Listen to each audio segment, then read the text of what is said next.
ओं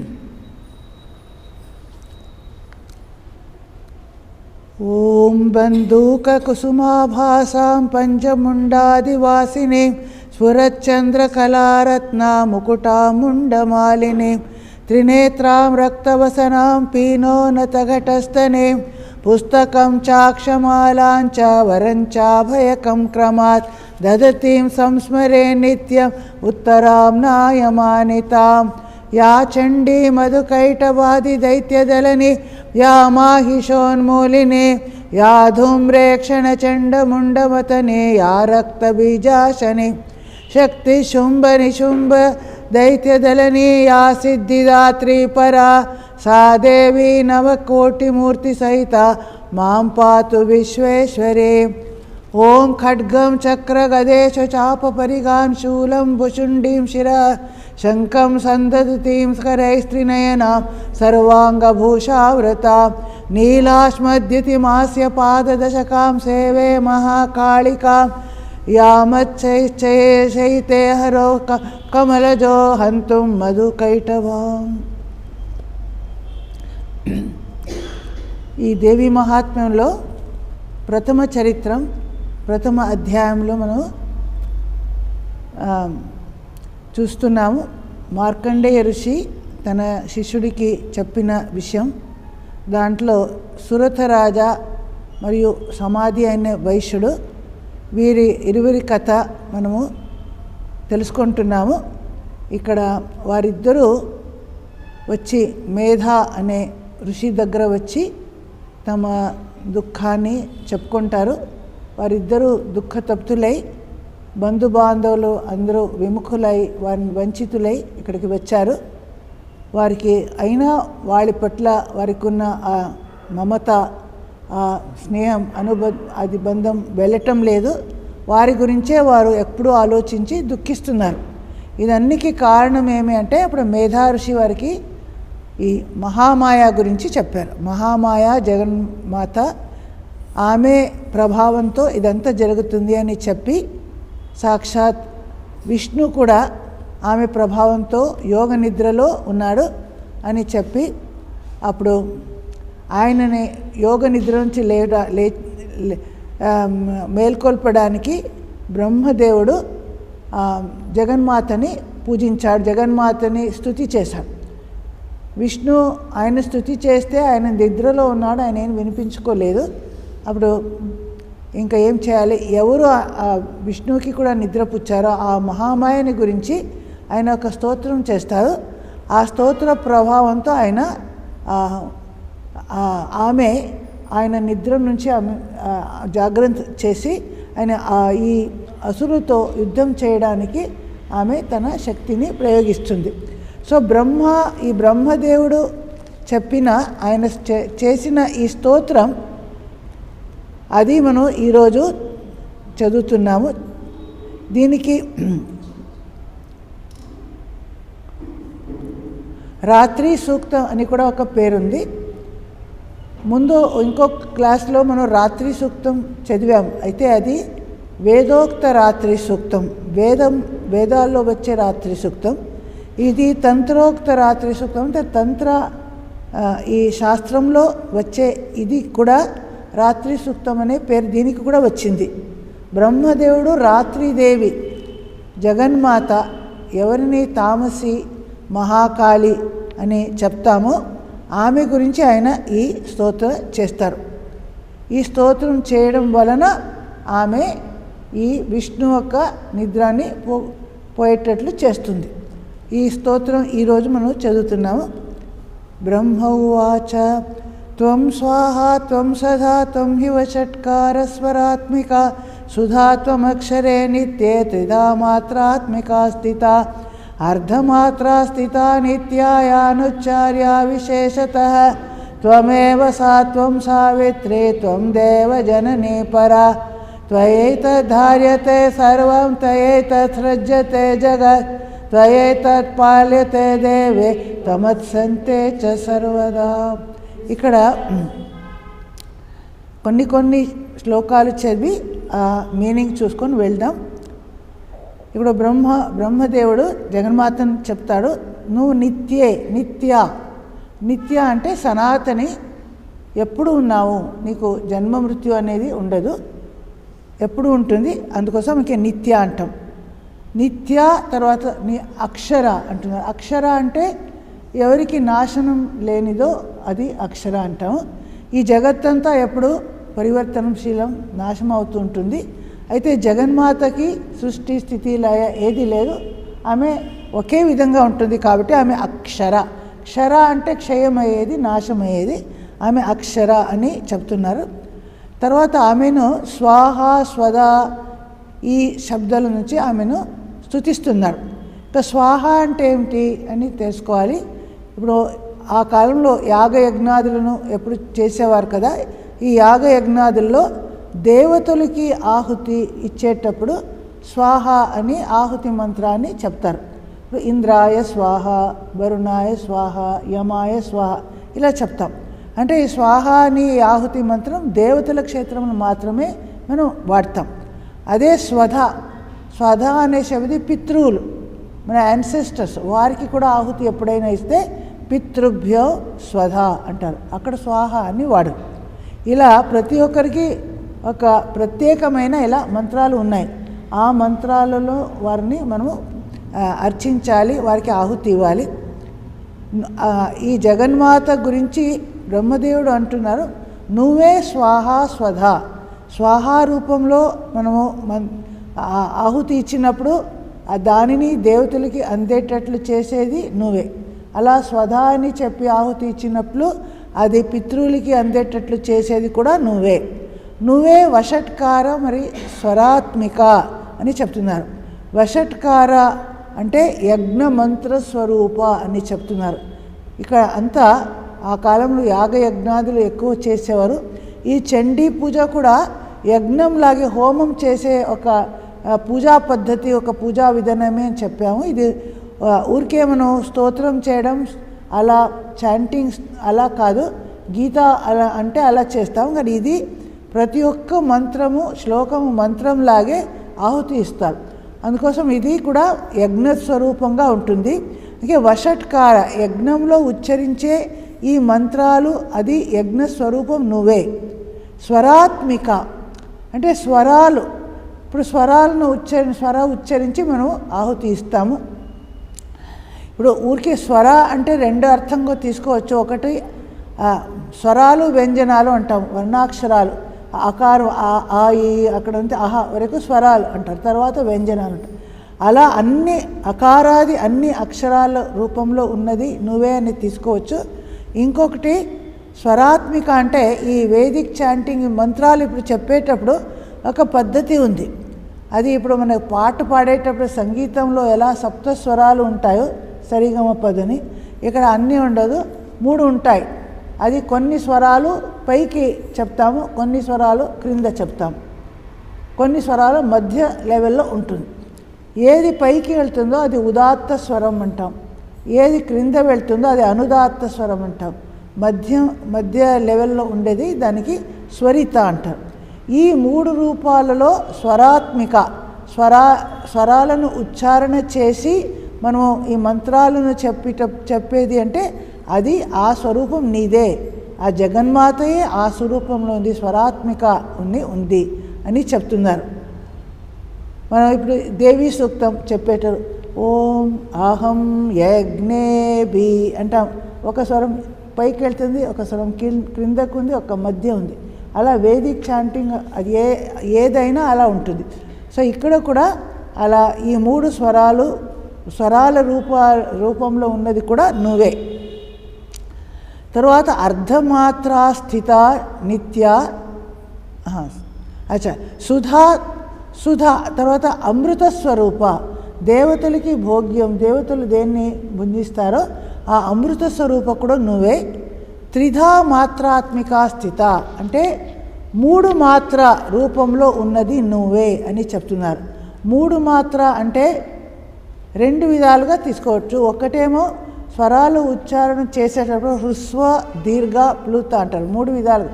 కొన్ని స్వరాలు దీర్ఘ మనం ప్రొలాంగ్గా చెప్తాం, కొన్ని హృస్వంగా చెప్తాం, అలా చెప్తాం, అది వెరైటీ ఉంది. అది కూడా. ఇంకొకటి ఓంకారం, ప్రణవ స్వరూపం ఆమె అని చెప్తున్నారు. ప్రణవ అనే ఓంకారంలో అకార ఉకార మకార అనే 3 స్వరాలు ఉంటాయి.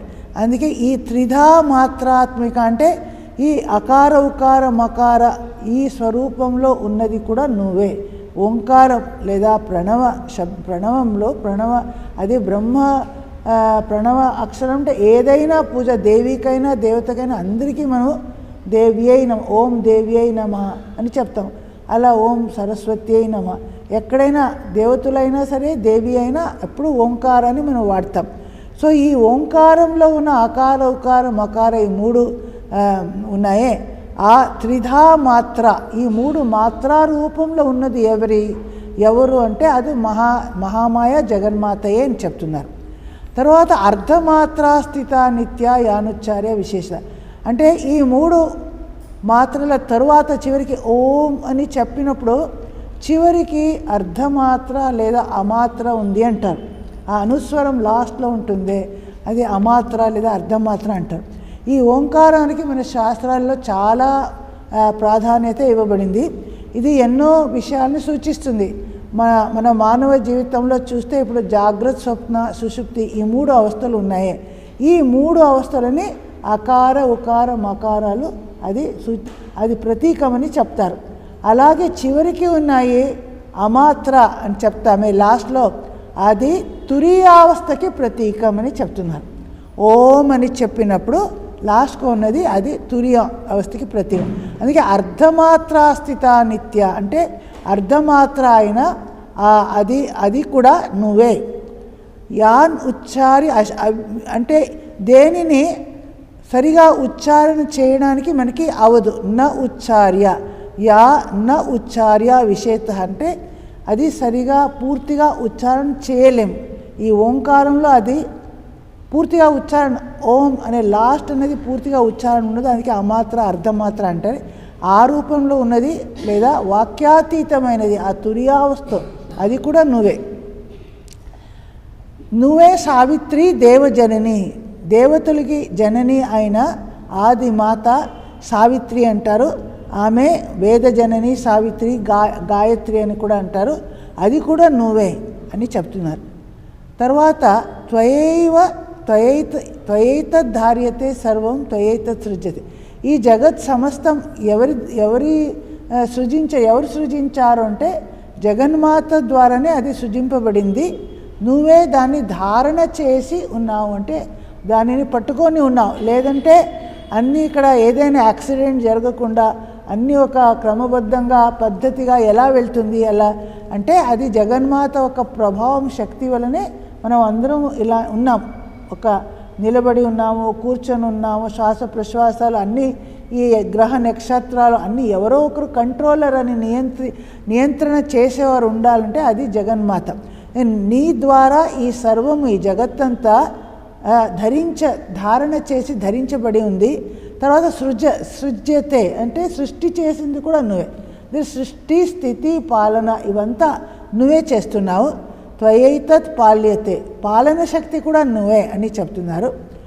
తర్వాత త్వం అత్సి అంతే అంటే అంతే అంటే చివరికి ప్రళయకాలంలో అన్ని భక్షణ చేస్తావు. అత్సి అంటే ఎవరు నువ్వు తినేస్తావు అంటే మింగివేస్తావు అంటే ఏమిటి, లయం అయిపోతుంది, నీలోనే అన్ని లయం అయిపోతుంది. అది అటువంటి శక్తి. సృష్టి రూపంలో ఉన్న శక్తి కూడా నువ్వే, స్థితి రూపంలో ఉన్న శక్తి కూడా నువ్వే, లయ రూపంలో ఉన్న శక్తి కూడా నువ్వే. అంటే ఈ జగత్ సమగ్రాన్ని నియంత్రిస్తున్నావు, నువ్వే ధారణ చేసి కూడా ఉన్నావు అని ఇక్కడ జగన్మాతను స్తుతిస్తున్నారు. విసృష్టవు సృష్టి రూపాచ త్వం స్థితి రూపాచ పాలని. సృష్టి రూపంలో సృష్టి శక్తి రూపంలో దానిని సృష్టించావు, నీ నుంచి అది బయటికి వచ్చింది. అలాగే పాలన శక్తి రూపంలో అది స్థితి రూపంలో పాలన చేస్తున్నావు. తథా సంహృతి రూప సంహరణ సంహృతి రూపంతో దానిని చివరికి మింగేస్తున్నావు, లయం చేస్తున్నావు. జగతోస్య జగన్మయం చివరికి అది అంటే సృష్టి స్థితి లయం అన్నిటికీ నువ్వే కారణం. మహావిద్య మహావాయ మహామేధ మహాస్మృతి. ఆమె మహావిద్య అంటున్నారు అంటే విద్యలో పరావిద్య అలాగే అపరావిద్య అని రెండు విద్య ఉంటాయి. అపరావిద్య అంటే ఈ వరల్డ్లీ నాలెడ్జ్, ప్రాపంచిక జ్ఞానం ఎంత వస్తుంది. పరావిద్య అంటే బ్రహ్మ విద్య. ఆమె ఆ బ్రహ్మ విద్య, ఆ అల్టిమేట్ నాలెడ్జ్ ఏమంటావో, ఏది దేని వలన మనం భగవత్ సాక్షాత్కారం అవుతుందో ఆ విద్యతో బ్రహ్మ జ్ఞానం కలుగుతుందో ఆ విద్య ఆమె. అలాగే మహామాయ అంటే అవిద్యాస్వరూపిణి, మాయాస్వరూపిణి. మమ్మల్ని మాయలో ఎవరు చిక్కుకున్నట్లు చేసింది అది కూడా ఆమె. నువ్వు మహావిద్య అవిద్య రెండు కూడా నువ్వే. మహామేధ, అలాగే అటువంటి మేధాశక్తి అంటే ఇంటెలిజెన్స్, సాధారణ ఇంటెలిజెన్స్ కాదు, ఇది ఒక ఇంట్యూషన్ అని ఉంటుంది, సూక్ష్మ బుద్ధి. ఆ సూక్ష్మ బుద్ధి కూడా నువ్వే. మహామేధావిలో, మహా గొప్ప సాధువులు, వాళ్ళు పండితులు, వాళ్ళు నా మేధాశక్తి అది నువ్వే. మహాస్మృతి, స్మృతి శక్తి, స్మరణ శక్తి మన అందరికీ ఉందే. ఆ రూపంలో ఉన్నది ఎవరు? అది కూడా జగన్మాత. మహామోహ అంటే అందరినీ ఈ అజ్ఞానంలో పట్టి, ఈ అజ్ఞాన రూపం యొక్క మోహగ్రస్తులై చేసి మనం ఉన్నామే. ఇదంతా ఎవరి వలన జరిగింది అంటే ఈ సురతురాజుడు కానీ, ఈ సమాధి వైశ్యుడు కానీ ఈ మోహంలో పడి కదా వారు అంత భ్రమలో ఉన్నారు. అదంతా కారణం జగన్మాత ప్రభావమే అని చెప్తున్నారు. మహాదేవి, మహా అసురి, దేవతల వెనుక ఉన్న శక్తి కూడా ఆమె, అసురుల వెనుక కూడా ఉన్నది కూడా ఆమె. అంటే ఆమె మంగళకరమైనది, అమంగళకరమైనది, శుభ అశుభ రెండు శక్తి ఆమె ద్వారానే వచ్చింది అని. సాధారణంగా ఇది మన హిందూ ధర్మం ఒక వైశిష్టం అని చెప్తాము. సాధారణంగా వేరే ధర్మాల్లో భగవంతుడు అంటే అన్నీ మంచిది, శుభం, దానికి కారణం. అశుభం అంటే వేరే, ఇప్పుడు సైతాన్ ఇంకెవరో అలా ఉంటారు, వారి శక్తి వేరే. ఇక్కడైతే అందరూ ఆమె వలనే, సృష్టి స్థితి లయ చేసేదంతా ఆమె. ఈ జగత్తులో ఉన్న మంగళశక్తి, దేవతల వెనుక ఉన్నది కూడా ఆమె, అసురులు, దుష్టశక్తులు.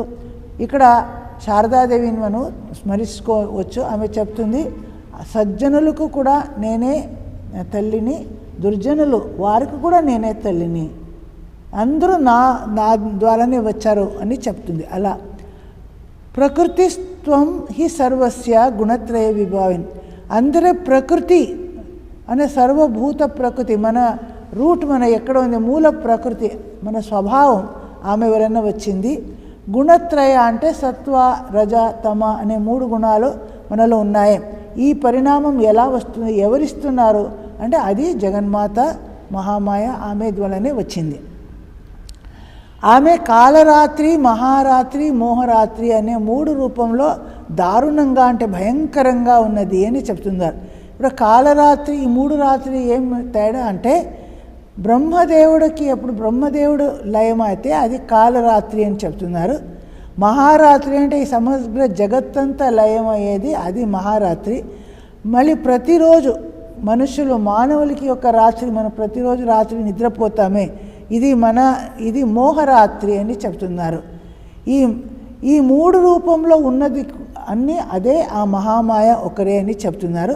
అంటే ఆమె మూడు రూపంలో ఉన్నది.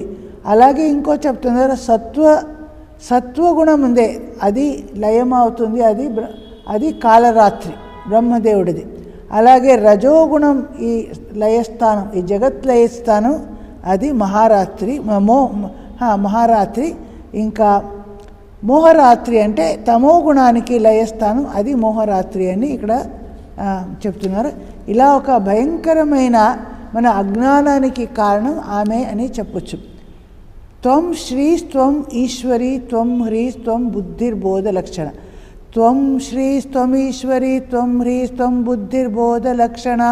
లజ్జా పుష్టిస్తథా తుష్టిస్త్వం శాంతి క్షాంతిరేవ చ. ఖడ్గిని శూలిని ఘోరా గదిని చక్రిని తథా శంకిని చాపిని బాణ భుషుండి పరిఘాయుధ. సౌమ్యా సౌమ్యతరా శేష సౌమ్యేభ్యస్త్వతి సుందరి. పరాపరాణాం పరమాత్మేవ పరమేశ్వరి. యచ్చ కించిత్ క్వచిద్వస్తు సదసద్వాఖిలాత్మికే. తస్య సర్వస్య యా శక్తి సాత్వం కిం స్తూయసే మయా. నువ్వే శ్రీ అంటే సంపత్తు, లక్ష్మీ స్వరూపంలో ఉన్నది నువ్వే. ఈశ్వరి అంటే ఈ సమగ్ర జగత్తుని నియంత్రణ చేసే సర్వనియంత్రి నువ్వే. ఐశ్వర్య స్వరూప అది నువ్వే. ఇంకా బుద్ధిర్బోధ లక్షణ అంటే ప్రతి ఒక్కరిలో ఉన్న ఆ త్వం హ్రీ అంటే ఈ అధర్మ విముఖత అని చెప్తున్నారు. అధర్మానికి మనం కొంచెం చేయడానికి మనం భయపడతామే, అది హ్రీ అని ఇక్కడ చెప్తున్నారు. ఇంకా బుద్ధిర్బోధ లక్షణ అంటే మనలో ఉన్న బుద్ధి, నిశ్చయాత్మిక బుద్ధి అంటామే, ఆ బుద్ధి దానికి కారణం ఎవరు, దాని వెనుక ఉండేది కూడా ఆమె. వేరే చోట్ల కూడా మన యాదేవి సర్వభూతేషు బుద్ధి రూపేణ సంస్థిత, లజ్జారూపేణ సంస్థిత అన్నీ అక్కడ వస్తుంది. ఇక్కడ కూడా అదే అర్థం ఇక్కడ మనకు వస్తుంది. త్వం తర్వాత బుద్ధిర్బోధ లక్షణ, లజ్జ, పుష్టి, తుష్టి, శాంతి, క్షాంతి ఇవన్నీ నువ్వే. మనలో ఉన్న సిగ్గు, లజ్జ అంటే ఏదైనా పాపం చేయడానికి, తప్పులు చేయడానికి మనం భయపడతాము, మనకి అది వెనకాడతాం. అది అటువంటి లజ్జ ఒక వ్యక్తిలో ఉన్న అథవా స్త్రీలో ఉన్న లజ్జ అనేది ఇది నీ వలనే వచ్చింది అని చెప్తున్నారు. లోకనింద దానికి భయపడేది అథవా మనం ఒక లజ్జారూపంలో ఉన్నది మనుషుల్లో, అది నువ్వే. ఇంకా పుష్టి, తుష్టి. పుష్టి అంటే మంచిగా మన శరీరము, మన వృద్ధి, మన బాగా స్వాస్థ్యం ఉంటుంది, పుష్టి ఉంటుంది, అది కూడా నీ వలనే. తుష్టి అంటే మనస్సులో మనకి సంతోషం, ఒక సంతృప్తి కలిగేది, అది నీ వలనే ఉంది. ఇంకా శాంతి, మనలో ఉన్న ఈ శాంతి ఎప్పుడైతే ఇంద్రియ సంయమం అవుతుందో, మనస్సంయమం అవుతుందో అప్పుడు మనసులో ఒక శాంతి కలుగుతుంది, అది కూడా నీ ద్వారా వస్తుంది. క్షాంతి అంటే మనలో ఉన్న ఈ సహన శక్తి, క్షమ, ఇతరులు అపరాధం చేసిన దానిని మనం సహన చేసుకుంటామే, దానికి క్షాంతి అంటారు. సో శాంతి, క్షాంతి ఇవన్నీ నీ గుణాలు, అదన్నీ దేవీ స్వరూపం, దైవీ గుణాలు అని చెప్తున్నాం. ఇక భగవద్గీతలో కూడా దైవీ సంపత్తు, ఆసురీ సంపత్తు, దైవాసుర సంపత్ విభాగ యోగ అని ఒక చాప్టర్ ఉంది. ఇవన్నీ సద్గుణాలు, దైవీ గుణాలు, ఇవి కూడా ఆమె వలనే వచ్చింది అని చెప్తున్నారు. మనలో ఎవరిలైనా ఈ గుణాలు ఉంటే అది అమ్మ ఒక కృపతోనే మనకి వస్తుంది అది. ఇంకా ఆమె దశభుజ, ఈ 10 చేతిలో ఆమె ఆయుధాలని పట్టుకొని ఉంటుంది. ఖడ్గిని, శూలిని అంటే ఆమె ఆయుధాలు చెప్తున్నారు, ఖడ్గ, శూల. మహాఘోర అంటే ఒక చేతిలో నరముండ ఉంటుంది, అందుకే భయంకరమైన నరముండ ఉంది కాబట్టి ఆమె ఘోర. ఇంకా గద, చక్ర, శంఖ, ఇలా చాప అంటే ఇది ధనుస్సు, తర్వాత బాణం, భుషుండి, పరిఘ, ఇవన్నీ ఆమె చేతిలో ఉన్న విభిన్న ఆయుధాలు. దశభుజ కాబట్టి 10 చేతిలో 9 ఆయుధాలు ఉంది, ఒకటేమో నరముండ కలిసి అది 10 ఉంటుంది. ఆ తర్వాత ఆమె సౌమ్య అంటే అత్యంత శాంతంగా, ప్రశాంతంగా ఉన్న, సౌమ్యంగా ఉన్న రూపం, మంగళకరమైన రూపం, శుభ రూపం, అది ఆమె. అలాగే అసౌమ్యతర, అలా భయంకరంగా ఉన్నది అంటే దేవతల పట్ల, సజ్జనుల పట్ల ఆమె చాలా సౌమ్యంగా ప్రవర్తిస్తుంది. అదే దుష్టులు, దైత్యులు, అసురులు, రాక్షసులు వారి పట్ల అసౌమ్యతర అంటే కఠోరంగా, నిష్ఠురంగా వర్తించే వారిని సంహారం చేసేది కూడా ఆమె. సౌమ్యేభ్య త్వతి సుందరి, అశేష సౌమ్యేభ్య, ఈ జగత్తులో ఉన్న అన్ని అతి మనోహరమైన మనోహర వస్తువులు ఏదిందో శోభించుతున్నాయో అవన్నీ కంటే అత్యంత సౌందర్యం ఉన్నది ఆమెది. అంటే సౌందర్య ఉన్న, అన్ని సుందరమైన మనోహరమైన రూపం ఉన్న, అందరికంటే అత్యంత మంచి సౌందర్యం ఆమెలో ఉన్నది.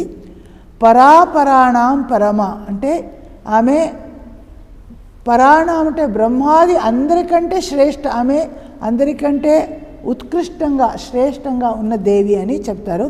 పరమ అంటే ఆమె అందరికంటే పరమ ఈశ్వరి. సుప్రీం అంటే పరమ అంటే సుప్రీం, హయ్యెస్ట్, ఉత్కృష్ట అని. ఈశ్వరి అంటే పరమేశ్వరుడి శక్తి, పరమేశ్వరి, సమస్త ఐశ్వర్య సంపన్న ఆమె, అన్ని నియంత్రిస్తుంది. ఈశన శక్తి అంటే నియంత్రణ చేసేది, ఈ జగత్తంతా నియంత్రిస్తుంది కాబట్టి ఆమె ఈశ్వరి. యత్ చ కించిత్ క్వచిద్ వస్తు సదసద్వా అఖిల ఆత్మికే. ఈ జగత్తులో ఏమేమి ఉన్నాయో, ఎటువంటి వస్తువులు ఉన్నాయో, ఏదైనా స్థానంలో ఎక్కడైనా ఏదైనా వస్తువు ఉంటే సత్ అసత్ అన్ని అఖిల వస్తు దానిలో ఉన్నది నువ్వే. సత్ అంటే చాలా సత్ అసత్ ఈ శబ్దాల్ని చాలా వేరియస్ మీనింగ్స్ ఉన్నాయి. ఒక మీనింగ్ అంటే సత్య అసత్య అనుకోండి. ఇంకొకటి ఏమంటే ఏది మనకి కనిపిస్తుందో వ్యక్తంగా అవదో అది సత్య, ఏది అవ్యక్తంగా ఉందో అది అసత్యం అంట. అంటే ఏది భూత భవిష్యత్ దీనికి కూడా అసత్యమని. ఇప్పుడు మన కళ్ళ ముందు కనిపించే ఈ జగత్తు ఇప్పుడు వర్తమాన కాలం, దానికి ఇక్కడ సత్యాన్ని చెప్తున్నారు. అంటే భూత వర్తమాన భవిష్యత్ ఈ అన్ని కాలాలు అన్నిటి వెనుక ఉన్నది నువ్వే. ఈ జగత్తులో ఉన్న సదసద్ అఖిల ఆత్మికే. ఏవేవి ఉన్నాయో, ఇంకా పాస్ట్లో ఉండేవి భవిష్యత్తులో ఉంటాయి, అన్నిటికీ వెనుక నువ్వే ఉన్నావు. తస్య సర్వస్య అవన్నిటికీ శక్తి అదంతా నీ ద్వారానే వచ్చింది. నువ్వే శక్తి స్వరూపిణి, అందరి వెనుక ఉన్నావు. అటువంటి నిన్ను కిం స్తూయసేమయ, నేను ఏం స్తుతి చేయగలను? నేను ఒక సాధారణ వ్యక్తి, మనిషిని. నీలాంటి గొప్ప వ్యక్తిని నేను ఎలా స్తుతి చేయాలి? నాకు అటువంటి సామర్థ్యం లేదు అని ఇక్కడ చెప్తున్నారు. యయా త్వయా జగత్ స్రష్టా జగత్పాతాత్తియో జగత్ సోపి నిద్రావశం నీత కస్త్వాం స్తోతుమిహేశ్వర. విష్ణు శరీరగ్రహణం అహమీశాన ఏవ చ కారితాస్తే యతోతస్త్వాం కస్తోతుం శక్తిమాన్ భవేత్. అంటే నీ ద్వారా జగత్ స్రష్ట, ఈ జగత్ సృష్టింపబడింది. ఇది ముందే ఒకసారి చెప్పారు, మరలా అదే రిపీట్ చేస్తున్నారు. జగత్ పాత అత్తి అంటే పాలన మళ్ళీ లయ, దాన్ని స్వాలో చేస్తావు, మింగేస్తావు, అది కూడా అవంతా నువ్వే. సో అంటే ఎవరైతే ఈ జగత్ సృష్ట జగత్ పాలనకర్త లయకర్త ఉన్నారో అటువంటి మహావిష్ణు ఆయనకి కూడా నిద్రావశం అయ్యేటట్లు చేసినది నువ్వు. యయా త్వయా జగత్ స్రష్ట జగత్పాతతి యో జగత్, ఎవరి వలన ఈ జగత్ సృష్టింపబడిందో పాలన నాశనం అంతే అవుతుందో, సో అపి అంటే అటువంటి మహావిష్ణు అపి నిద్రావశ నీత అంటే నీ ప్రభావంతో ఈ యోగమాయ ఈ నిద్రాదేవి ప్రభావంతో ఆయన కూడా యోగ నిద్రలో మునిగిపోయాడు. కస్త్వాం స్తోత్రం ఇహ ఈశ్వర, అటువంటి నిన్ను ఎలా నేను స్తుతి చేయాలి? నీలాంటి అటువంటి శక్తి సంపన్నమైన సర్వనియంత్రిని నిన్ను నేనేమని స్తుతించాలి? అలాగే విష్ణు శరీర గ్రహణం అహం ఈశాన ఇవచ అంటే ఈ మహావిష్ణు నారాయణుడు, తర్వాత నేను అంటే బ్రహ్మదేవుడు, ఈశాన అంటే శివుడు, ఈ ముగ్గురు శరీర గ్రహణం చేయడానికి నువ్వే కారణం. అంటే ఇప్పుడు ఈ దేవి మహాత్మ్యంలో జగన్మాత అందరికంటే హయ్యెస్ట్ అని చెప్తారు.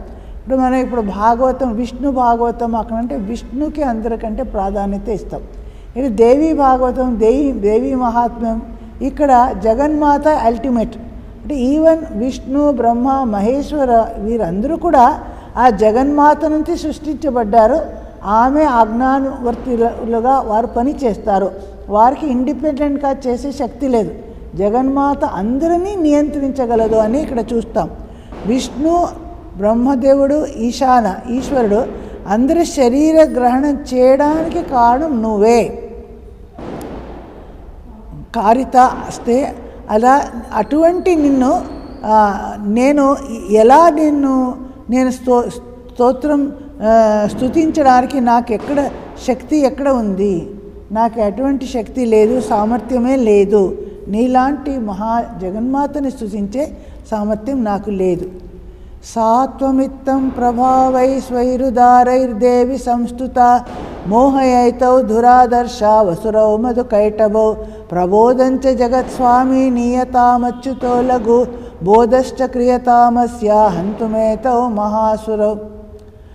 హే జగజ్జనని, హే దేవి, అటువంటి నువ్వు సాత్వం ఇత్తం అంటే ఈ విధంగా స్వై ఉదారై ప్రభావై నీ ఆ గొప్ప ప్రభావంతో అలౌకికమైన నీ ప్రభావం ద్వారా సంస్థుత అంటే అందరి ఇలా స్తుతింపబడుతున్నావు.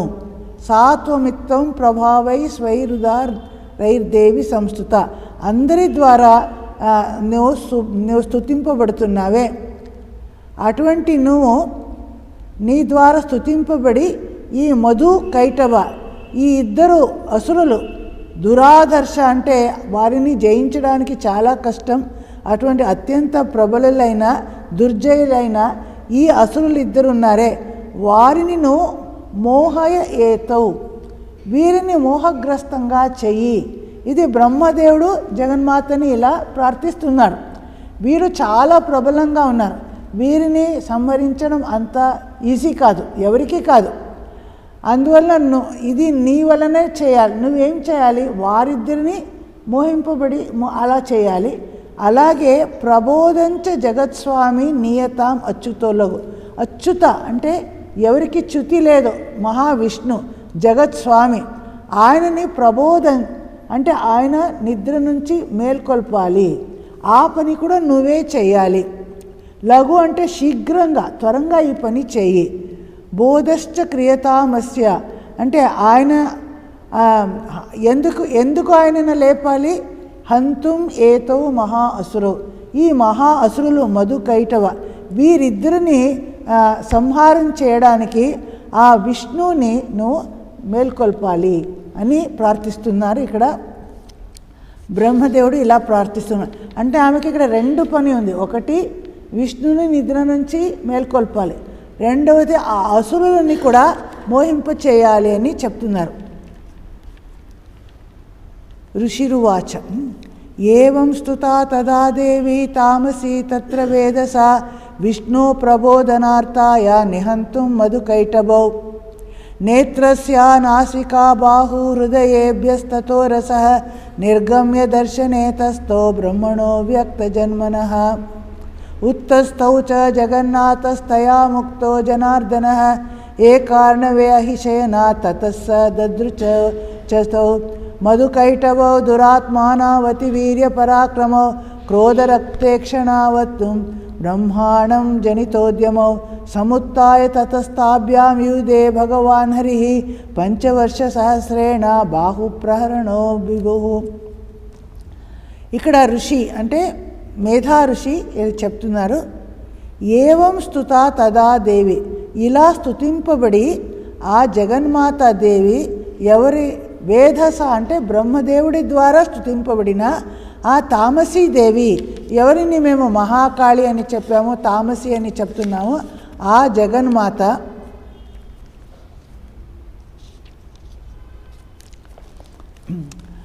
జగన్మాత విష్ణుని ప్రబోధనార్థాయ అంటే మేల్కొల్పడానికి మధుకైటవ ఈ ఇద్దరును అసురుల్ని సంహరించడానికి మేల్కొల్పడానికి ఇలా ఆమె స్తుతింపబడ్డాయి. అప్పుడు ఆమె ఏం చేసింది? ఆమె ప్రభావం తన ప్రభావాన్ని విస్తరించినప్పుడు విష్ణు నిద్రపోతున్నాడు. ఇక్కడ నిద్ర అంటే మనం కళ్ళు మూసి నిద్రపోతున్నాం. అందుకోసం ఆయన నేత్ర ఆస్య నాసిక బాహు హృదయ ఉరస ఈ అన్నిటి నుంచి బయటకు వచ్చేస్తుంది. కళ్ళు నుంచి బయటకు వచ్చింది అంటే అప్పుడు విష్ణు కళ్ళు ఓపెన్ చేయగలుగుతున్నాడు. అలా ఆస్య ముఖం నుంచి నాసిక అని ముక్కు, తర్వాత బాహువులు, హృదయ, వక్షస్థలం ఈ అన్నిటి నుంచి ఉరస ఆమె బయటకు వచ్చేసింది. నిద్రపోతున్న ఈ విష్ణు ఆయన శేషశాయిగా అక్కడ నిద్రపోతున్నాడు. ఈ కారణ సముద్రం అని చెప్పాను, ఆ సముద్రంలో ఆదిశేషుని పడకగా పట్టుకొని ఆయన నిద్రపోతున్నాడు. అది యోగ నిద్రలో ఉన్నాడు. ఆయన ఈ కళ్ళు, ముఖం, ముక్కు, బాహువులు అన్నిటికీ బయటకు వచ్చేసింది. నిర్గమ్య అప్పుడు బయటికి వచ్చినప్పుడు బ్రహ్మణ అంటే బ్రహ్మదేవుడు అవ్యక్త జన్మన అంటే ఎవరికి జన్మం అనేది ఎప్పుడూనే మనకు తెలియదు. బ్రహ్మ అందరికీ జన్మం ఇచ్చాడు. ఆయనకి జన్మం అంటే ఎవరు? విష్ణువు ద్వారా విష్ణు నాభికంలో జన్మించాడు. ఆయనకి ముందు ఎవరు లేరు. అందుకే ఆయన అవ్యక్తం నుంచి ఆయన వచ్చాడు. కాబట్టి అవ్యక్త జన్ముడైన ఆ బ్రహ్మణ ఆయన ముందు ఆమె తన ప్రత్యక్షమైంది. నిర్గమ్య దర్శనే తస్తు అంటే మహాకాళీ రూపంలో ఉన్న ఈ జగన్మాత, ఈ తామసి తమోగుణ ప్రధాన అయిన ఈ జగన్మాత ఆయన ముందు ఇలా ప్రత్యక్షమవుతుంది. అలా ఏమవుతుంది అప్పుడంటే ఉత్తస్థౌచ జగన్నాథస్తయ. అలాగే ఇక్కడ జనార్దన అంటే జన అనే అసురుని సంహారం చేశాడో ఆయనకి జనార్దన అనే పేరు విష్ణువుకి వచ్చింది. ఆయన ఈ నిద్ర నుంచి ముక్తుడైపోయి జగన్నాథుడైన ఆయన ఉత్తస్థౌ అంటే లేచాడు. అంటే అప్పుడు లేచి ఏమైంది, అప్పుడు ఎక్కడ ఆయన ఉన్నాడు, ఏకారణవే అహిషేన అంటే ఏకాకారంగా ఉన్న ఆ సముద్రంలో సర్పాన్ని ఆదిశేషాన్ని పడకంగా పట్టుకొని నిద్రిస్తున్న ఆయన ఎప్పుడు లేచాడో వెంటనే ఆయనకి ఏం కనిపించారు, తౌ అంటే ఆ ఇద్దరు అసురులు కనిపించారు. కళ్ళు తెరిచి చూస్తే ఒక భయంకరమైన దృశ్యం చూస్తున్నాడు. ఇద్దరు అసురులు అప్పుడే వెళ్ళి ఆ బ్రహ్మదేవుణ్ణి సంహరించడానికి సిద్ధంగా ఉన్నారు అని చూస్తున్నాడు. మధు కైటభ ఈ ఇద్దరు అసురులు దురాత్మానం అత్యంత దురాత్మలు, అత్యంత వీర్య పరాక్రమశాలిగా ఉన్న ఈ ఇద్దరు క్రోధ రక్తేక్షణావత్తం అంటే కళ్ళు ఎర్రగా అయిపోయింది క్రోధంతో. వారు చాలా కోపంతో, రజోగుణం ప్రధానంగా ఉంటారు వారు. ఆ కోపంతో బ్రహ్మాండం జనిత ఉద్యమం అంటే బ్రహ్మదేవుణ్ణి అప్పుడే సంహారం చేయడానికి ఉద్యతులై ఉన్నారు, రెడీగా ఉన్నారు. అప్పుడే బ్రహ్మదేవుడిపై వారు సంహారం చేయాలి పడి. అది ఆ దృశ్యాన్ని ఆయనకి కనిపిస్తుంది. అప్పుడు ఆయన వెంటనే లేచి సముత్థాయ తతస్థాభ్యాం యూదే యుద్ధం చేస్తాడు.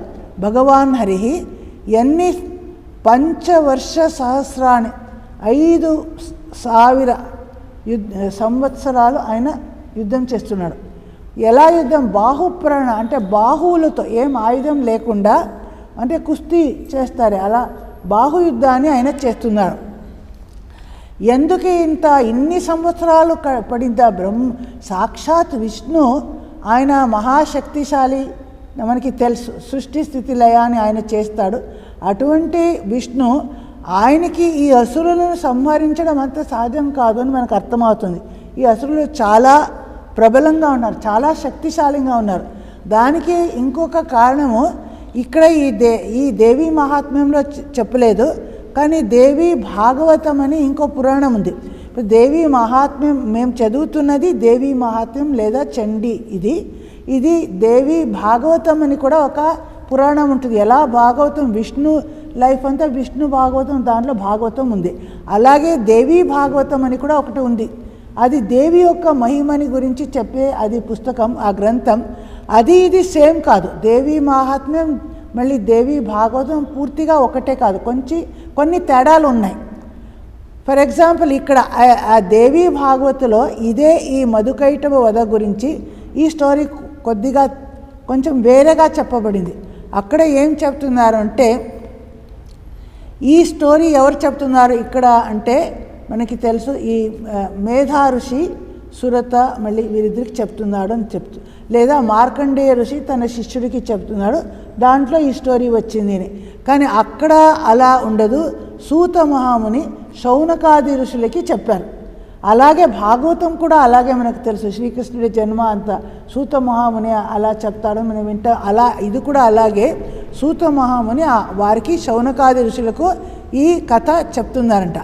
ఆ కథలో ఏం వచ్చింది అంటే, ఈ అత్యంత క్రూర ప్రకృతి ఉన్న ఇద్దరు అలా ఒక మహాసాగరంలో నిద్రపోతున్న విష్ణువు కర్ణమలం నుంచి జన్మించారు. అంతవరకు సరిగానే ఉంది. వారు జన్మించిన వెంటనే పరివర్తితులు అంటే గ్రో అవుతున్నారు, చాలా పెద్దగా అక్కడ ఆకారం వరకు వచ్చింది. అక్కడ వారు ఆ నదిలో ఇటు అటు చూస్తారు. వారు ఈ అసీమ జలరాశి ఎక్కడి నుంచి వచ్చింది, మేమిద్దరూ ఎక్కడి నుంచి వచ్చాము అది ఆలోచిస్తున్నారు. ఆ జలరాశిలో వారు ఇటు అటు చూస్తున్నారంట. చూసి వారు చాలా ఏకాగ్రంగా, వారికి కూడా చాలా కాన్సన్ట్రేషన్ పవర్ కూడా ఉంది. అసురులకు కూడా చాలా కాన్సన్ట్రేషన్ ఉంటుంది. అయితే అది డైరెక్షన్ వేరే. వాళ్ళు అనంతకాలం ఉండాలి, ఎవరు వారిని చంపకూడదు, ఇది వారి కోరిక. దేవతలకి వీళ్ళకి డిఫరెన్స్ అలా ఉంటుంది. వీరు వెంటనే ధ్యానం చేస్తున్నారంట. ఈ ఒక అనిర్వచనీయ మహాశక్తి ఉన్నది అని వారికి అర్థమవుతుంది. అప్పుడు చాలా విచారం, వాళ్ళు చాలా అలా ధ్యానం చేస్తే వారికి అప్పుడు ఆ ధ్యాన ప్రభావంతో ఒక మంత్రం వినిపిస్తుందంట. ఆ మంత్రకరణం వాగ్బీజ మంత్రం ఆకాశంలో ధ్వనితమైంది. అది వారికి వినిపించింది. ఆ ప్రభావంతో ఆ మంత్రాన్ని వారు చాలా ఏకాగ్ర హృదయంతో చాలా రోజులు వారు అది తపస్య చేస్తారు. తపస్య చేసినప్పుడు వారికి నిరాహారంగా జితాత్ములై తన్మనస్కులై సమాహిత వృత్తులై అలా చాలా తపస్య చేస్తారు. అలా తపస్య చేసినప్పుడు వారికి సరస్వతీదేవి ప్రత్యక్షమవుతుంది. చిత్శక్తి రూపంగా ఆ సరస్వతీదేవి వారికి ప్రత్యక్షమైందంట, ఆ వాగ్దేవి. మీరిద్దరు తపస్సులో నేను చాలా సంతుష్టులయ్యాను, మీరు ఏదైనా వరాన్ని ప్రార్థించుకోండి అంటే వారిద్దరు వెంటనే స్వేచ్ఛామృత్యు అనే వర అడిగారు. అంటే ఎవరూ మమ్మల్ని చంపకూడదు, ఎవరికి చంపే మేమే ఎప్పుడు చనిపోవాలి అనుకుంటామో అప్పుడు మాకు మృత్యు రావాలి అంటే ఇంకెవరి ద్వారా అది. అందుకోసమే అలాంటి తథాస్తు అని చెప్పేసింది. దాని తర్వాత వారు చాలా ప్రబలులై అందరి మీద వారు ప్రభావాన్ని విస్తరించి ఆ సముద్రంలో అలా ఈత కొడుతూ వచ్చి అప్పుడు ఈ బ్రహ్మదేవుడిని చూశారు. బ్రహ్మదేవుడిని చూసి నువ్వు ఇప్పుడే నీ ఆ నాభి కమలంలో కూర్చొని అక్కడి నుంచి వెళ్ళిపో అని ఆయనకి ఆదేశం ఇస్తే ఆయన భయపడి అప్పుడు స్తోత్రం చేసింది. తర్వాత అంతా సేమ్గా ఉంది. సో అప్పుడు అలా జరిగింది. ఆ వాళ్ళకి కూడా అంత శక్తి ఉంది కాబట్టి సాక్షాత్ విష్ణు అయినా 5,000 సంవత్సరాలు యుద్ధం చేసినా వారిని జయించలేకపోయాడు. అప్పుడు కూడా అంత ప్రబలులు వారికి అలాంటి వరం ఉంది. ఎవరి ద్వారా కూడా వారిని చంపడం అవదు. అంటే వారే కోరుకోవాలి మా మృత్యు రావాలి, అప్పుడు వారిని చంపొచ్చు. సో అది ఎవరు ఆ పని చేస్తారు, ఎలా జరుగుతుంది? ఇక్కడ బ్రహ్మదేవుడు దేవి మహామాయని స్తుతించి నువ్వు ఈ రాక్షసులని సమ్మోహితం చేసి అటువంటి మాటలు వారి నోటి ద్వారా రావాలి అని అలాగే ఇక్కడ ఇటువైపు విష్ణుని మేల్కొల్పడానికి కూడా చేసింది. బ్రహ్మదేవుడు స్తుతి చేశాడు. ఆయనేమో యుద్ధం చేస్తూనే ఉన్నాడు, కానీ యుద్ధమేమో అంత్యమయ్యేటట్లు లేదు. అనంతకాలం యుద్ధం జరిగిపోతుంది. ఎవరు ఓడిపోరు, ఎవరు ఇలా అవరు, అలా ఉన్నారు. అప్పుడు ఏమవుతుంది? తావప్యతిబలోన్మత్తౌ మహామాయా విమోహితౌ ఉక్తవంతౌ వరోస్మత్తౌ బ్రియతామితి కేశవం శ్రీభగవానువాచ భవేతామద్య మే తుష్టౌ మమ వధ్యావుభావపి కిమన్యేన వరేణాత్ర ఏతావద్ధి మృతం మమ. ఇలా అతి బల ఉన్మత్తులైన ఈ ఇద్దరు అసురులు మహామాయా ద్వారా విమోహితులయ్యారు. ఆ మనస్సుని ఆమె కప్పివేసింది, మోహగ్రస్తంగా చేసి వారు ఏం చెప్తున్నారో వారికే తెలియదు, అలా చేస్తుంది. ఆ నాలుక నుంచి ఆ నోటి నుంచి అలా శబ్దాలు వచ్చాయి, అది వారి మృత్యువుకి కారణమవుతుంది. అలాంటిది వారు ఏమన్నారు? వారికి ఈ మహావిష్ణుని చూసి చాలా వారు అనుకోండి, నువ్వు చాలా బాగా యుద్ధం చేశావు, మేము చాలా నిన్ను చూసి మనకు చాలా వాహవ అంటారు, అలా చేసి నీకేదైనా వరాన్ని ఇస్తాం, నువ్వు కోరుకో అని చెప్తున్నారు. వీరు శత్రువులు. ఇప్పుడు మహావిష్ణు శత్రువులు, మహావిష్ణుతో యుద్ధం చేస్తున్నాడు. అయితే మహావిష్ణుకి అంటున్నారు నువ్వు ఏదైనా వరాన్ని నువ్వు కోరుకో, దానిని మేము ఇస్తాం. అంటే అలా మేము అంత గొప్పవాడు, అంత శక్తి మాకుంది, నువ్వు బాగా యుద్ధం చేసావు, మంచిగా చేసావు, మేము చాలా సంతోషమైంది, నీకు ఈ వరం ఇస్తాము అని చెప్తున్నాడు. ఇది ఎంత ఆశ్చర్యంగా ఉంది. వారెందుకు వరాన్ని ఇవ్వాలి? ఇప్పుడు విష్ణు వారి శత్రు, వారితో 5,000 సంవత్సరాలు యుద్ధం చేసి వారికి చాలా అంటే మెచ్చుకుంటారు. ఒక్క వీరుడు ఇంకో వీరుని చూస్తే మెచ్చుకుంటాడంట. అలా ఈ ఇద్దరు అసురులు మహావిష్ణువు యొక్క పరాక్రమాన్ని చూసి మెచ్చుకునేటట్లు, ఆయనకి వరం ఇచ్చేటట్లు సమ్మోహితంగా చేస్తుంది జగన్మాత. అప్పుడు విష్ణు ఏం చేస్తాడు? ఆయన చెప్పలేదు మీరెందుకు నాకు వరం ఇవ్వాలి, అలా చెప్పలేదు. ఆయన వెంటనే సరే మీరు ఇచ్చినది నేను యాక్సెప్ట్ చేసుకుంటాను, అయితే నాకు ఏం కావాలి? మీరిద్దరూ నా ద్వారా నేను మిమ్మల్ని సంహారం చేయాలి, అదే నాకు కావలసిన వరం, ఆ వరాన్ని అడుగుతాను. అంటే వారి మృత్యుని వారే కోరుకొని తెచ్చుకున్నారు. అలా తెచ్చుకోక ఉంటే వారిని సంహరించేది విష్ణు ద్వారా కాదు. అంటే అలాంటి వరం వారికి ఉంది. వారి ఇచ్ఛా మృత్యు ఉంది వారికి.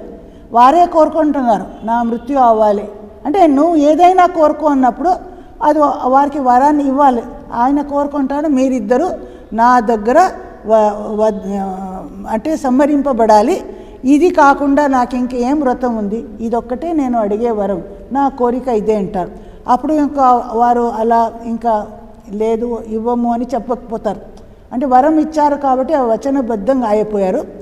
ఋషిరువాచ వంచితాభ్యామితి తదా సర్వమాపోమయం జగత్ విలోక్యతాభ్యాం గదితో భగవాన్ కమలేక్షణ ప్రీతౌ సుస్తవ యుద్ధేన శ్లాఘ్యాస్తమృత్యు రావయో ఆవాం జహిన యత్రోర్వి సలిలేన పరిప్లుత. ఇలా వంచితులై అంటే మహామాయా ద్వారా వంచితులయ్యారు వీరు. వారు అప్పుడు చుట్టూ చూస్తారు, సర్వం ఆపోమయం జగత్, చుట్టూ నీళ్ళు, ఎక్కడ చూసినా జలరాశి, అంటే సముద్రంలో కూడా ఇది జరుగుతుంది. ఇంకా సృష్టి మొదలవలేదు. ఫస్ట్ సృష్టింపబడినది బ్రహ్మదేవుడు, సత్వగుణానికి ప్రతీక. తర్వాత రజోతమో గుణానికి ప్రతీకంగా వీరిద్దరూ అసురులు సృష్టింపబడ్డారు. ఇంకా బాకీ జగత్తంతా ఇంకా నెక్స్ట్ సృష్టి మొదలు అవలేదు, ఎందుకంటే ఇది ప్రళయం అయిన తర్వాత జరిగినది ఇది. సో వారు అన్నీ చుట్టూ చూస్తే సర్వం ఆపోమయం, అక్కడ ఎక్కడ చూసినా నీళ్లు, ఎక్కడ సర్వం ఆపోమయం. అది చూసి వారు ఆ కమలేక్షణ అంటే కమలలోచనుడైన విష్ణువుకి ఇలా చెప్తారు, నిన్ను చూసి మేము ప్రీతులయ్యాము, నీ యుద్ధాన్ని చూసి ఆవాం ప్రీతౌ స్వహ అంటే ప్రీతులుద్దాయం అంటే ఇలా నీ దగ్గర వధింపబడడం మాకి శ్లాఘనీయం అని చెప్తున్నారు. అంటే నువ్వు ఇటువంటి వీరుడు కాబట్టి నువ్వు నన్ను చంపితే అది పర్వాలేదు అని.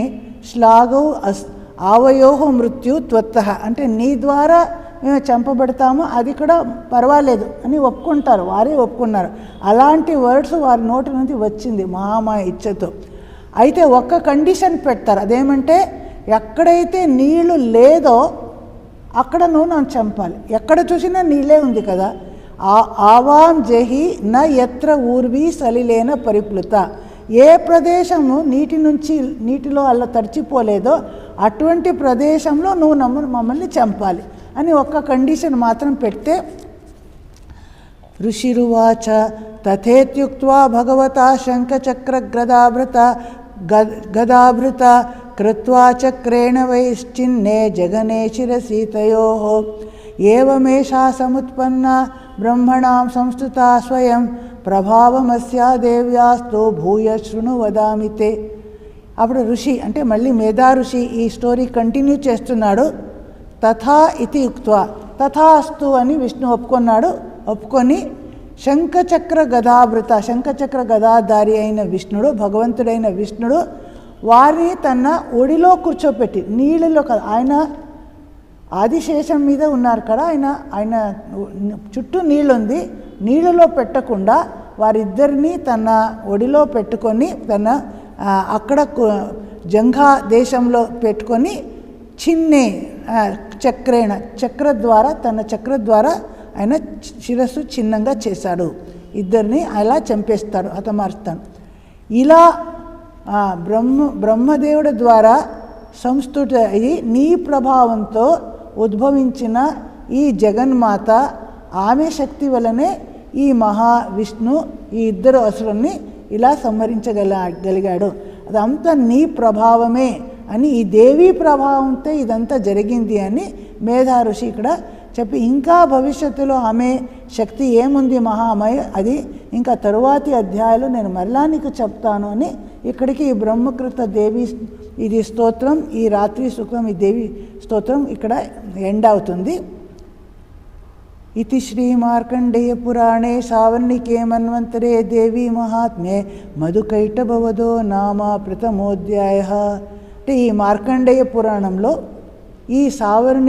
ఈ మన్వంతరంలో ఈ ఒక్క కాలం, ఆ పీరియడ్ ఆఫ్ టైం చెప్పానే, ఆ టైంలో అంతర్గతమైన అంటే సావర్ణి మను ఎప్పుడు అధికారం ఆయన రూల్ చేస్తున్నాడో ఆ కాలంలో దేవీ మహాత్మ్యం అనే ఈ మహాగ్రంథంలో మధు కైటవ వధ అనే ఈ యొక్క ప్రథమ అధ్యాయం ఇక్కడికి ముగించింది అని చెప్తున్నారు. సో ఇలా ఈ రాక్షసును చంపడానికి ఈ మహావిష్ణు ఎలా చంపాడు, ఇక్కడ దీని వెనక మహాజగన్మాత అయిన ఆమె శక్తి ఏముంది, అది ఇక్కడ మనం తెలుసుకుంటున్నాము. ఇంకా తర్వాతి క్లాసులో చూద్దాం. ఓం అసతో మా సద్గమయ తమసో మా జ్యోతిర్గమయ మృత్యోర్మా అమృతంగమయ. ఓం శాంతి శాంతి శాంతి. హరి ఓం తత్సత్. శ్రీరామకృష్ణార్పణమస్తు.